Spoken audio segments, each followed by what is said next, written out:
নির্বাচনের জন্য 299টি আসনে ব্যালট পেপার চলে গেছে বলে জানিয়েছেন নির্বাচন কমিশনের সিনিয়র সচিব আক্তার আহমেদ। ইউরোপীয় ইউনিয়নের 200 পর্যবেক্ষক বাংলাদেশে কাজ শুরু করেছে বলে জানিয়েছেন পর্যবেক্ষক দলের প্রধান ইভার্স ইজাবস। সার্বিক আইনশৃঙ্খলা পরিস্থিতি এখনও নিয়ন্ত্রণে আছে বলে মনে করে ইইউ। পরাগ আজমের রিপোর্ট।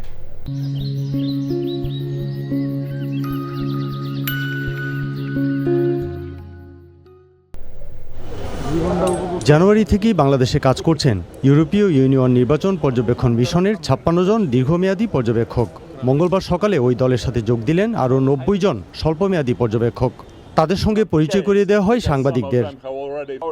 ইইউ পর্যবেক্ষক দলের প্রধান ইভার্স ইজাবস জানিয়েছেন, এছাড়াও ইইউভুক্ত দেশের বাইরের 3টি দেশ থেকেও পর্যবেক্ষক যোগ দেওয়ায় এখন ইইউ নির্বাচন পর্যবেক্ষকের সংখ্যা 200।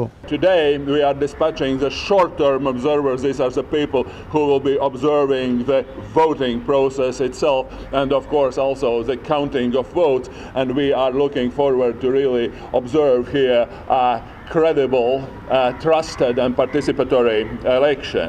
নির্বাচন সামনে রেখে দেশের আইন শৃঙ্খলা পরিস্থিতি নিয়ে সাংবাদিকদের প্রশ্নের জবাব দেন ইভার্স ইজাবস। We are also spoken to the security services, to the military, to the police, and so of course there are more risky, less risky districts in the country, but at least our overall perception right now is that the state authorities have the situation under control. নির্বাচন উপলক্ষে বিদেশি সাংবাদিকদের জন্য hotel ইন্টারকন্টিনেন্টালে media centre খুলেছে তথ্য ও সম্প্রচার মন্ত্রণালয়। উদ্বোধন অনুষ্ঠানে কথা বলেন তথ্য ও সম্প্রচার মন্ত্রণালয়ের সচিব, পররাষ্ট্র সচিব ও ইসির সিনিয়র সচিব। আমাদের এ পর্যন্ত যতগুলো আসনের ভোট হওয়ার কথা 299টা আসনের সব ব্যালট পেপার চলে গেছে, সব নির্বাচন উপকরণ চলে গেছে।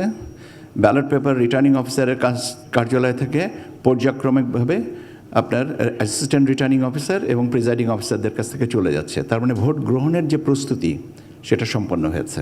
নির্বাচনে সাংবাদিকদের যাচাই করে সঠিক তথ্য প্রচার করার আহ্বান জানিয়েছেন তথ্য ও সম্প্রচার মন্ত্রণালয়ের সচিব। মিডিয়া সেন্টারে অভ্যাগত যারা আজিম, চ্যানেল আই, ঢাকা।